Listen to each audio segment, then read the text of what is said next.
Senhor Clemerson, Rafa, tem que avisar agora, né, pro pessoal.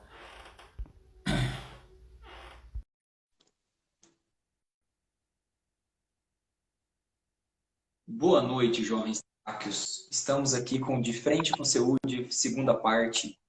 Oferecimento, violino didático, Jean de Oliveira. Será que ele volta? Ai, hã? Será que ele volta aqui? Vai dar um apareceu aqui que ele entrou já. Senhor Anderson, espere, jovem.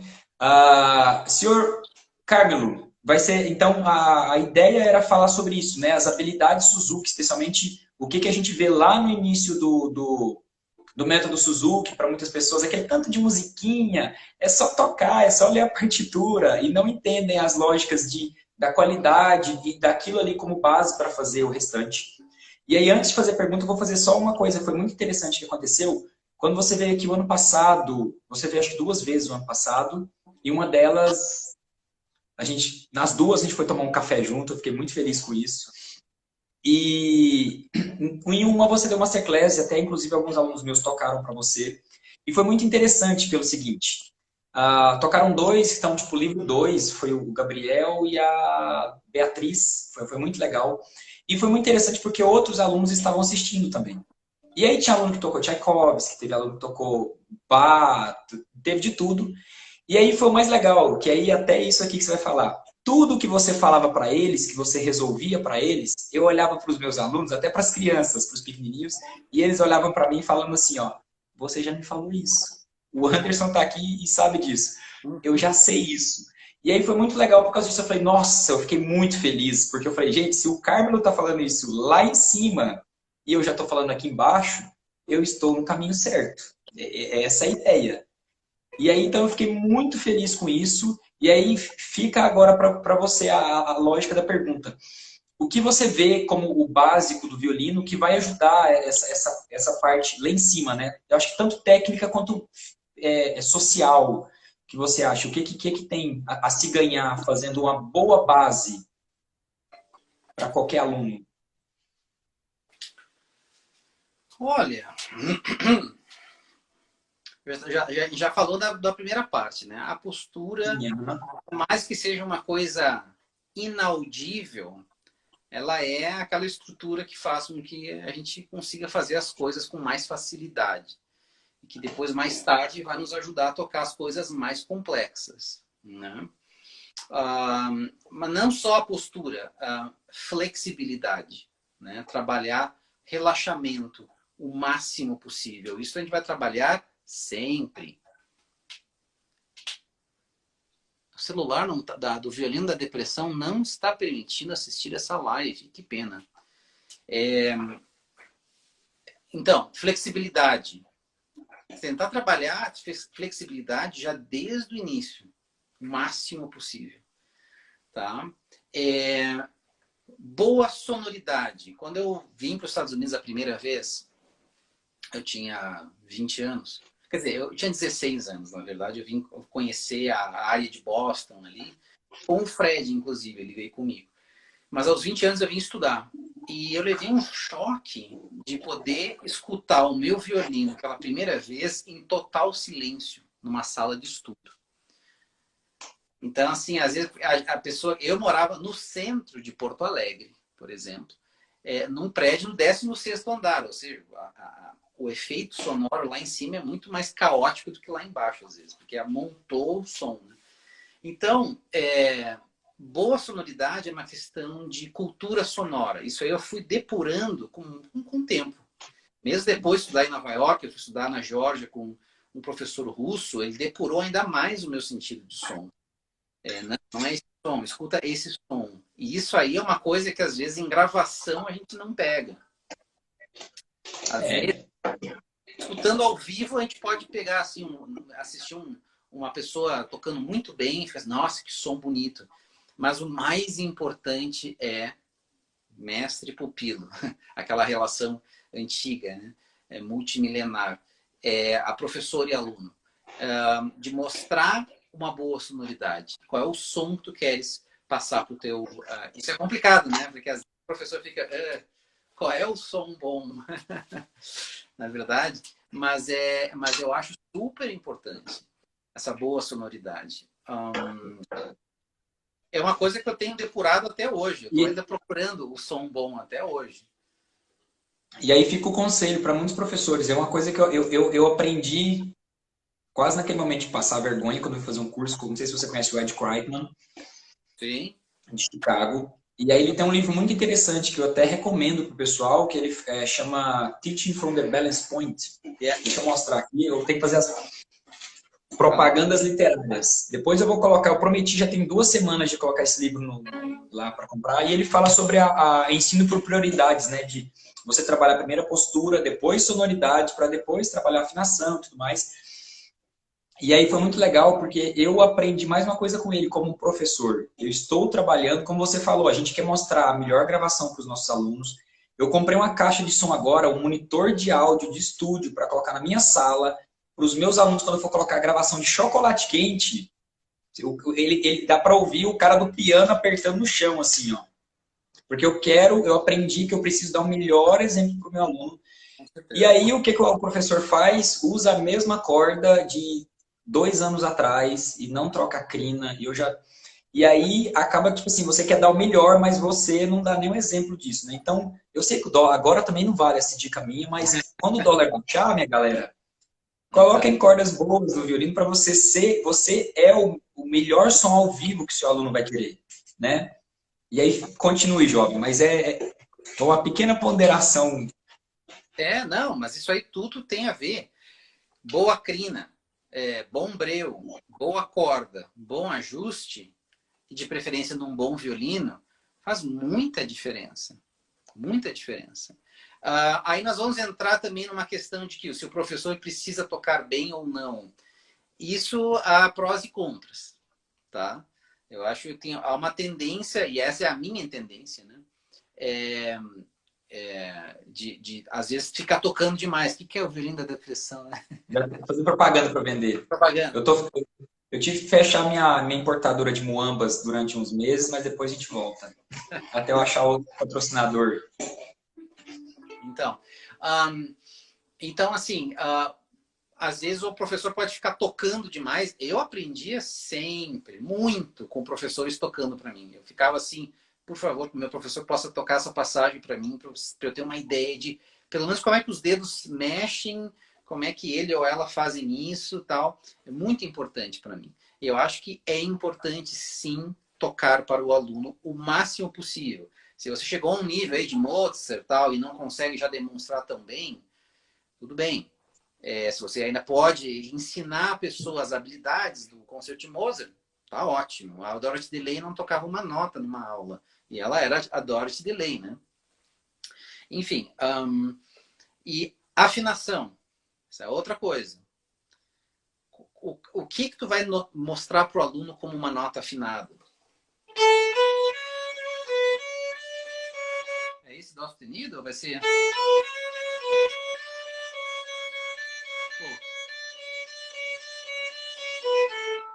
São dois sistemas diferentes. Mas, independente do que tu fores mostrar, que tenha uma certa consistência. Tá? Inclusive, na afinação do aluno, se for fazer uma passagem...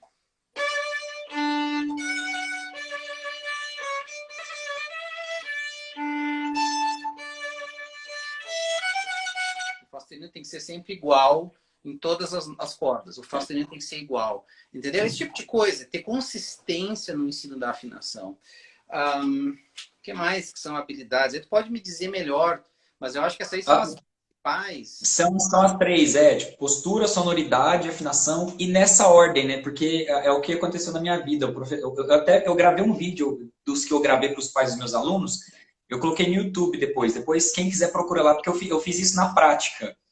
Porque quando eu aprendi, os professores da minha cidade queriam fazer o melhor, mas não tinham acesso a muita coisa e tudo mais. E os professores ficavam sempre, afinação, tá desafinado, nota errada. E o arco, parecia o Batoré tocando assim, ó. Aqui, tudo torto. E tanto faz pro professor. A postura foi embora, o negócio é afinar. Tem que tocar afinado. E nem o professor tocava afinado. e aquela bagunça. Mas o que foi interessante nesse vídeo que eu gravo era até para provar essa questão, que a postura tem que estar boa e a sonoridade tem que estar boa antes da afinação. E aí eu simplesmente estou tocando lá afinado e deixei o arco escorregar um pouco perto do cavalete. É quase meio tom, o negócio vai desafina. Então muitas vezes a gente está tão preocupado em mão esquerda e mão esquerda que esquece que quem comanda tudo é o arco, né? Então, essa parte de sonoridade, eu vejo isso como um bom exemplo. E é muito bom, eu fico muito feliz quando eu vejo alguns alunos meus tocando já em determinado nível, e eu vejo um pouco de mim, do que eu faço neles. Não me considero o melhor exemplo, mas isso mostra que eles estão observando aquilo, né? Então, por isso que eu falei, tem que ser muito importante o professor entender que ele precisa estar com um bom equipamento. Eu já vi gente dar aula que o aluno tinha violino melhor que o professor. Eu falei, eita, Pois como é. é que faz? Logicamente, tem uns casos, sei lá, vai que aparece um cara tocando com estrade aqui, aí fica difícil, né? Mas dependendo do nível do seu aluno e do professor, você tem que entender que você tem que estar com um bom equipamento, né? E aí, mais ainda, que a gente começou falando sobre esporte, sobre tênis. Nós somos esportistas, a gente trabalha com uma coisa mecânica. Música, ela tá lá, a gente trabalha com instrumento, é mecânico essa parte, né? Isso. E mais alguma dica? E aí, no caso, pelas lógicas do livro do Ed e tudo mais, eu sei que a postura, sonoridade, afinação, musicalidade entra. Seria essa quarta prioridade de ensino, né?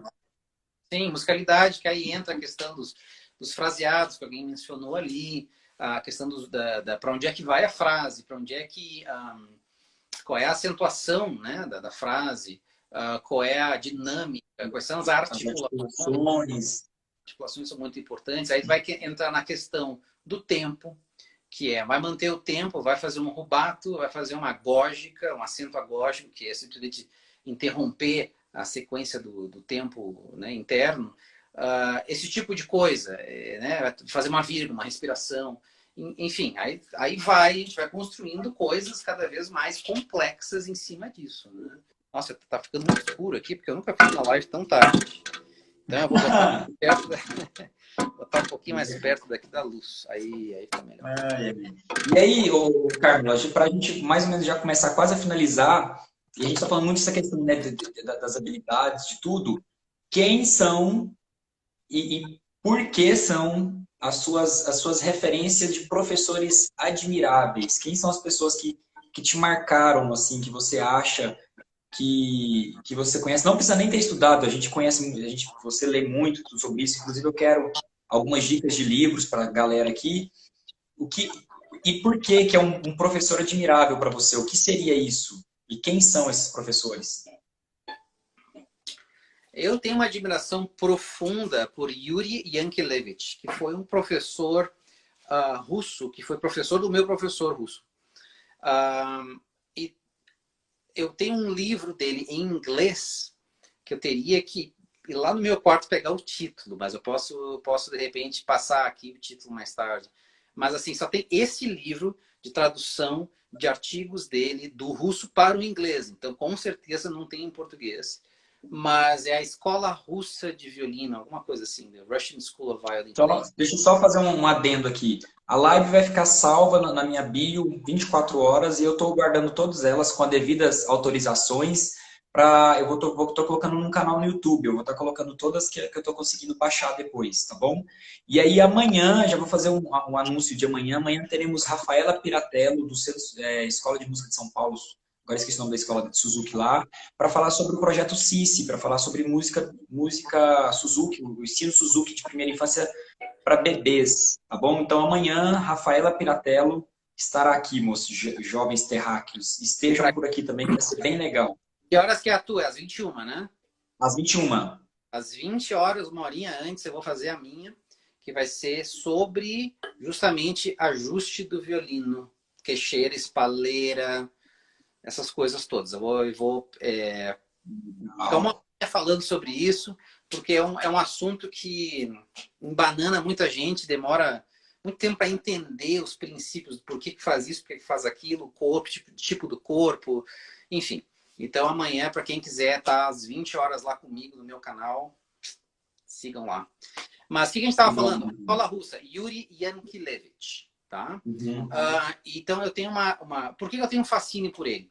Porque eu vejo artigos escritos em 1950 e bolinha falando sobre coisas que começaram a ser abordadas no final do século XX na escola, no Galamian, na escola americana, digamos assim, e os russos já estavam tratando disso antes, lá dos anos 20, 30. Eu vejo na bibliografia artigos que ele se refere, eles já estavam falando de sistema de afinação muito tempo antes, sobre espaleira, sobre não espaleira. E a lista de alunos dele que ganharam concursos, prêmios internacionais e fizeram carreira é assim incrível, impressionante. E eu vejo, através do meu professor e alguns outros exemplos, tipo Vladimir Spivakov, é um exemplo, talvez o mais importante aluno dele. Eu vejo uma facilidade, uma eficiência técnica e ainda, por cima de tudo, uma beleza, uma riqueza sonora que eu não encontro na escola americana, Galamian, Dorothy DeLay. Não com aquela riqueza. Claro que tem a ver com o Yankelevich ter sido de uma geração anterior, também tinha a cortina, né, de ferro lá da União Soviética, não se passava muita informação para cá, mas é impressionante. Tem um vídeo, inclusive, do YouTube sobre a escola russa, que, para quem entende um pouco de francês, eu acho que está em francês, e mostra vários violinistas, assim, e é uma coisa impressionante. Então, quando eu estudei com ele, abriu a minha mente, porque eu fui, assim... Fred é aluno do Rosenblatt, do New England, que foi aluno do Flash. Então, eu fui aluno do Flash Eu não gosto de escolas, tá? Eu vou falando que não acredito em escolas. Mas tive influência do Flash por um bom tempo. Depois de influência com o Marcelo Geschel, eu tive uma influência de Persinger, que foi professor do Menuhin e do Stern, e do Galamian, porque ele foi aluno do Galamian. E depois a minha professora americana, a Sylvia Rosenberg, que foi aluna do Galamian também. Quando eu saí dessa linha Flash Galamian e fui para Yankelevich, que era a União Soviética, aquilo ali fez um na minha cabeça. Foi muito enriquecedor. Tá? Hoje em dia eu não toco nenhuma escola, é uma mistura de tudo. Tá? Mas é assim, nem mesmo porque eu não acho que tem escola. Mas enfim, isso aí é um assunto para uma outra live, quem quiser falar sobre isso. Então, é uma admiração tremenda por ele. Yuri Yankelevich, com Y. Yanke, eu vou escrever aqui. Vou escrever. Esse vai ser melhor para você escrever. Tá aqui. Procurem sobre esse cara. Yuri Yankelevich.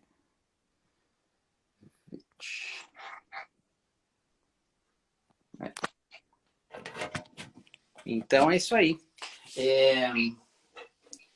Eu acho que a gente mais ou menos falou um pouco dessas habilidades de uma maneira por cima, assim, né? Mas da importância delas, não só no Suzuki, mas em qualquer método, sistema que a pessoa vai aprender, né? A verdade é essa, que aprender violino requer. Eu acho que essa veia do Kreitmann é fantástica. Fantástica. Eu tenho uma grande admiração por ele, porque, para mim, bate nas teclas mais importantes. Então, de novo, eu dou aula em vários festivais no Brasil, inclusive Campos do Jordão, e eu tenho notado, assim, os alunos que vão a Campos vêm tocando Tchaikovsky, Brahms, Prokofiev 1, Prokofiev 2, todos os grandes concertos. Eu passo assim 2, 3 semanas escutando concertos, mas dá uma vontade de trabalhar postura e corda solta com todo mundo. Porque eu sinto muita falta de estudo de fundamentos. Então, assim, se você está tocando aí um bom Vivaldi, com uma boa postura, uma boa sonoridade, uma boa afinação, com boas dinâmicas, você está no caminho certo. Tá? Não tente dar o passo muito além das pernas, porque não é a complexidade do repertório que vai te fazer bom violinista. É ser bom violinista que vai te fazer bom violinista. Isso fica a dica para os professores também, né? De formar bons músicos, bons cidadãos, no caso, né? Através da música, mas com boas qualidades íntegras, né? De bons fundamentos no violino. Assim como você vai ensinar a pessoa a nadar. Não vai querer ensinar todas as modalidades de nada. Não, ensina bem o fundamento e faça com que a pessoa melhore pouco a pouco, para a pessoa poder nadar muito bem. A mesma coisa no violino. Ensine bem os fundamentos. É claro que escutar um concerto de Sibelius é maravilhoso. Todo mundo quer, acho que o jovem tem essa questão de eu quero tocar. Eu tinha, com certeza. Eu queria tocar todos os concertos, todos os caprichos, tudo. Mas a verdade é que chegou um ponto para mim que eu toquei muito repertório e caiu a ficha. Chegou a um ponto assim que se eu tivesse que tocar agora uma peça tipo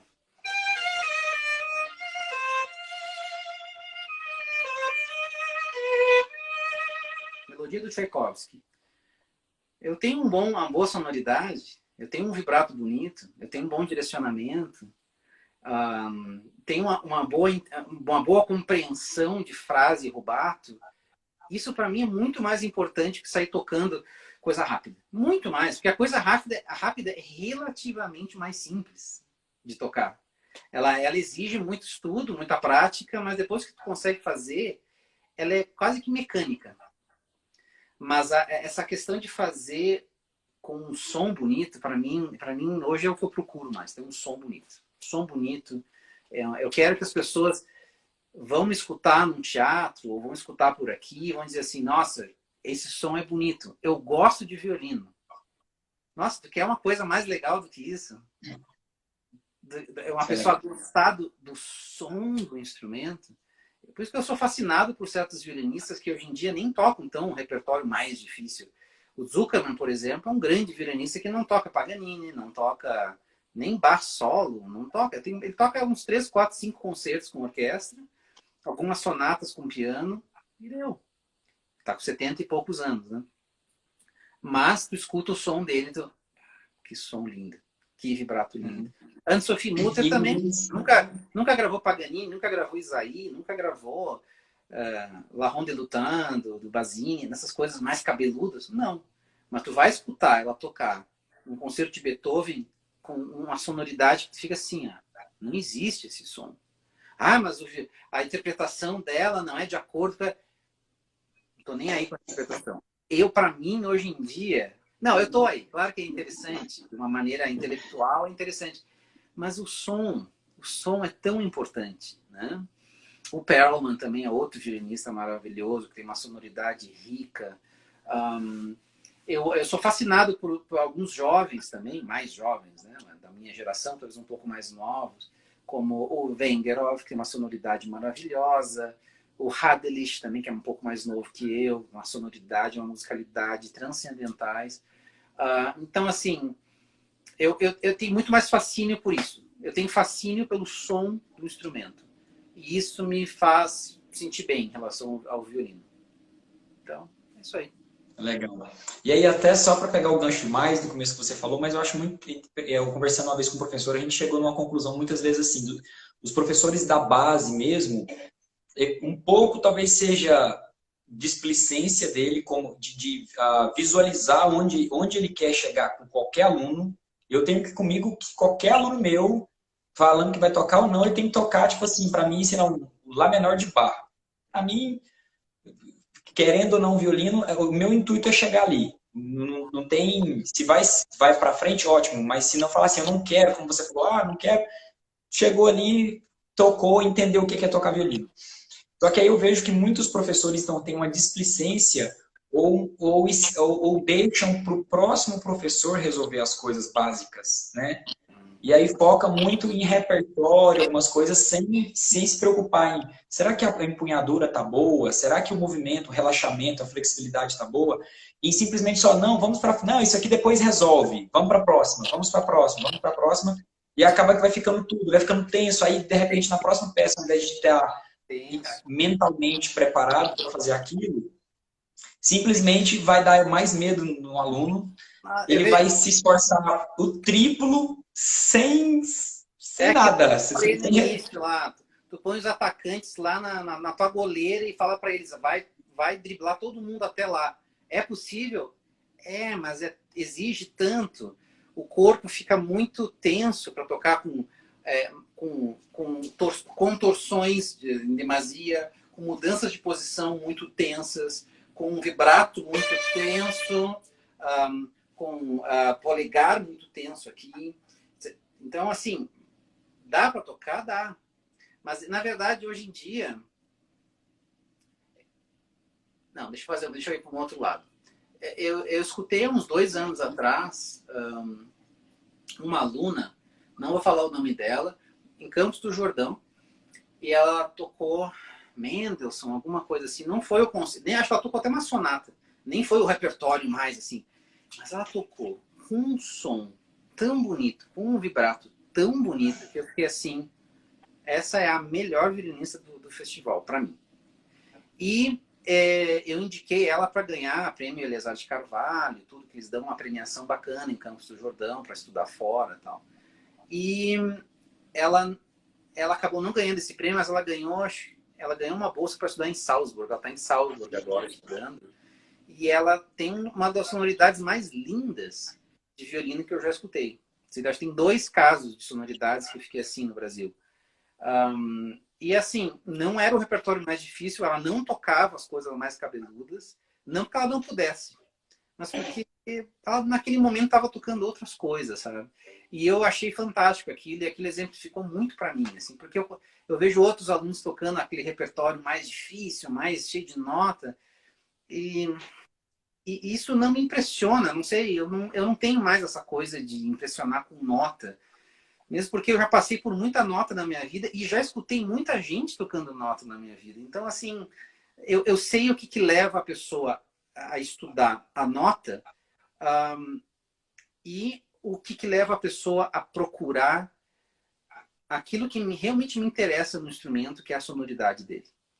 Para mim, Eu acho assim, que é basicamente assim, pensar assim, que você está tocando violino e você não está tocando a música, vamos falar assim. Você tem que pensar no seu corpo, no seu equipamento primeiro, e aquilo ali está bom para você usar ele, né? Eu acho que a ideia é você usar o seu equipamento e saber usar ele, não só, eu tô aqui e só, como você falou no tênis, tô jogando bola, tá batendo, tá caindo do outro lado, mas você não sabe ganhar o jogo, né?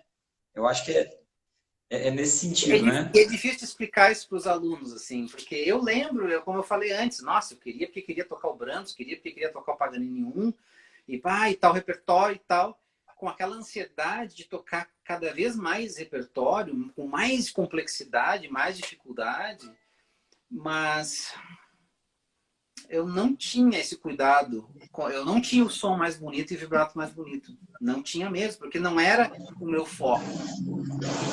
E, e isso aí é coisa da minha cabeça, não é porque o Fred não falava, não é porque os professores não falavam, mas eu comecei a me dar conta disso quando eu comecei a estudar fora. Isso aí me abriu muito a cabeça de escutar outros alunos tocando o mesmo repertório, e aí o outro fulano tocando o mesmo repertório, o outro fulano, e ficar assim, nossa, por que eu gosto mais dele e dela e não dele e dela? O que faz a diferença? Porque é o mesmo repertório, tá todo mundo tocando, o Blas do Nove, tá todo mundo tocando aquele repertório difícil, né? E fazendo um concurso internacional, eu tinha colegas que faziam um concurso internacional, depois mais tarde eu me aventurei a fazer também.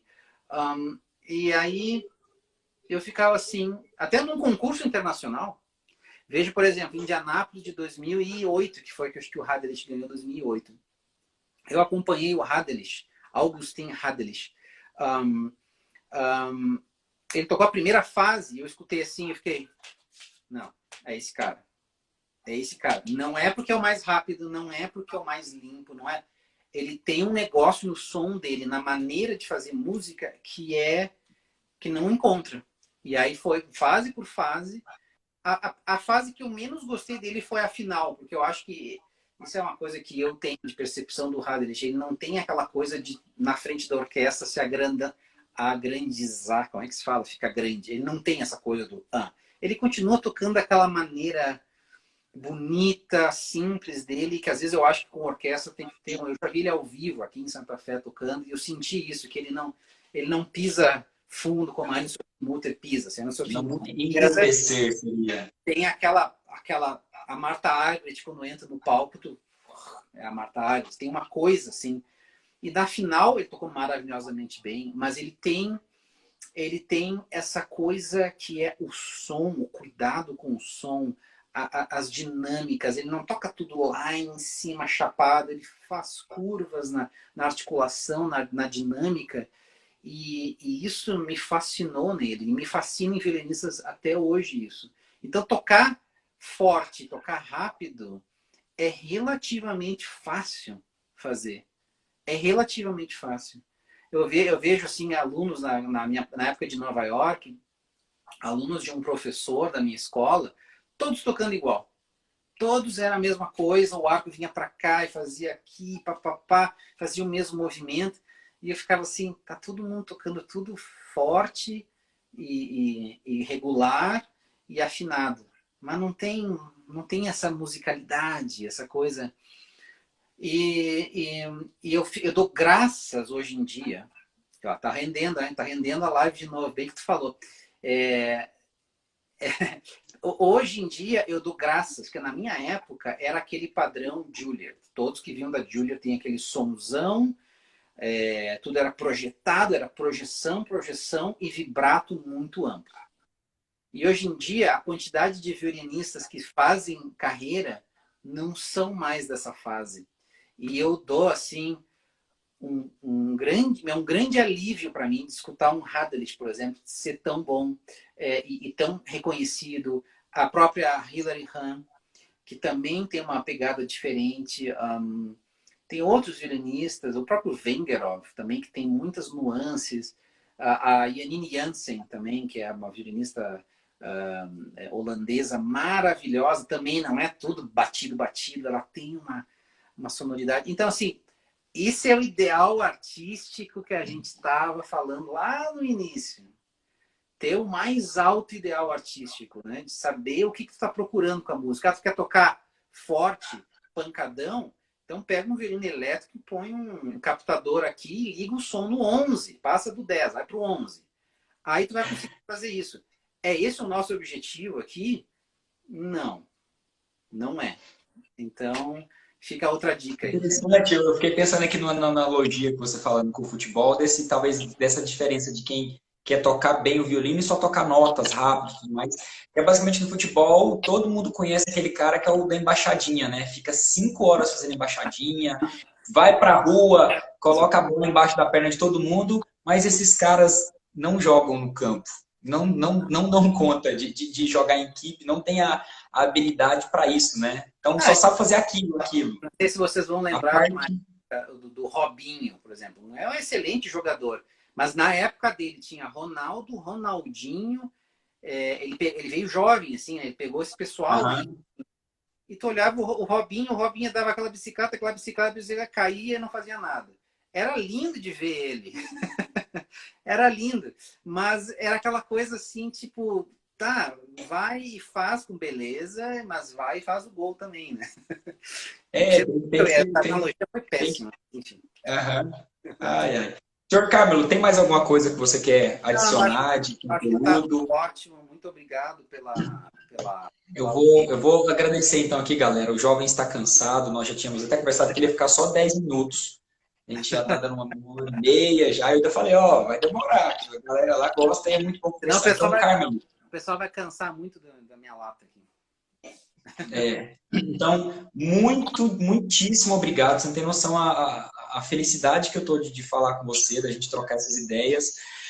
Eu acho que todo mundo também deve estar muito feliz, porque a ideia de quando eu comecei isso, eu falo isso toda noite, mas aproveitar esse momento que está todo mundo em casa mesmo, e com muita coisa na cabeça, só notícia ruim e tudo mais, e a gente tentar mudar a mentalidade de muita gente, de trocar ideia, de aprender coisas novas, de conhecer pessoas novas falando e tudo mais. Então, essa é a ideia. E você, acho que de todos que eu entrevistei, talvez seja um dos mais famosos. mas é legal conversar sobre isso, né? Que é uma parte mais pedagógica e se abrir em vários aspectos. Então, foi muito legal.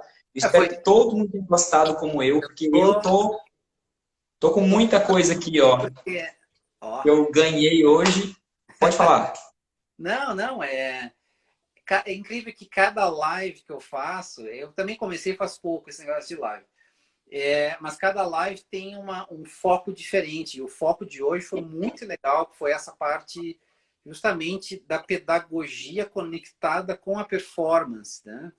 E fugiu um pouco assim realmente de aula de violino, né? E eu acho que a gente tem que conversar sobre essa parte mais filosófica, pedagógica, mesmo de educação, porque isso faz parte integral do todo, né? Não basta apenas ensinar o dedinho aqui, o dedinho ali, mas ensinar por que o dedinho está ali, qual é o som que o dedinho vai levar a fazer e qual é a intenção do som que a gente está fazendo. É toda uma conexão, entendeu? Ele parte daqui, ele vem para cá, e aí que ele vem para cá. E aí que a gente nota, pode ser assim, pode ser assado, mas tem certos princípios ainda que devem ser observados, né? Então, eu achei muito legal a gente conversar sobre isso, e estou sempre às horas, e o pessoal está pedindo mágica, que eu vou fazer uma mágica rápida. Mas você vai ter que fazer uma mágica aí. Mas então, novamente, muitíssimo obrigado. Acho que todo mundo, pelo jeito aí, galera, gostou demais. Amanhã, às 20 horas, então, o senhor Carmelo vai falar sobre posicionamento do violino. Vamos falar aqui, postura, Posicionamento, queixeira, legal. espalhada. E às 9 horas, quem depois sai da galerinha do Carmelo aí, a gente vai falar amanhã, eu vou ter uma convidada muito especial, que é a Rafaela, e ela trabalha com bebês, com a musicalização CICI, né, que é a Educação Suzuki para a Primeira Infância, e a gente está tentando fazer muito disso. Na segunda-feira, já vou dar um pequeno aqui, eu espero que tá tudo confirmado, terei aqui um tal de Davi Graton, da OSESP, mais um que eu consegui tirar da caverna, para a gente falar sobre essa questão de como chegar numa orquestra do nível de OSESP, assim, só para... Vai ser bem legal, vai ser um papo muito bom, ele confirmou agora mesmo. Então, galerinha, todo dia às 9, de frente com o Seude, com vocês, Sr. Carmelo e suas mágicas. Eu vou fazer só uma rapidinha, tá? Muito rápida. Foi o seguinte, ó. O bom de ser mágico é que a gente pode reciclar comida. Vocês sabiam disso? Eu posso, por exemplo, pegar um chiclete na boca, ó, tá? E aí eu faço assim, eu dou uma reciclada nele, faço assim, e aí o chiclete está pronto, mas não está completamente pronto, porque a gente tem que fazer assim, ó, pum, e aí ele está embaladinho, a gente coloca no bolso e depois come de novo e continua todo o ciclo. Valeu? Uau, gostei demais. Traz o chiclete para Goiânia, tá bom? Meu querido, muito obrigado. Até para todo mundo, até amanhã, às 8 horas, Carmelo, às 9, Ricardo, de frente com o Seude, estaremos aqui, tá bom? Tchau, minha gente. Tchau, Até. Tchau, tchau.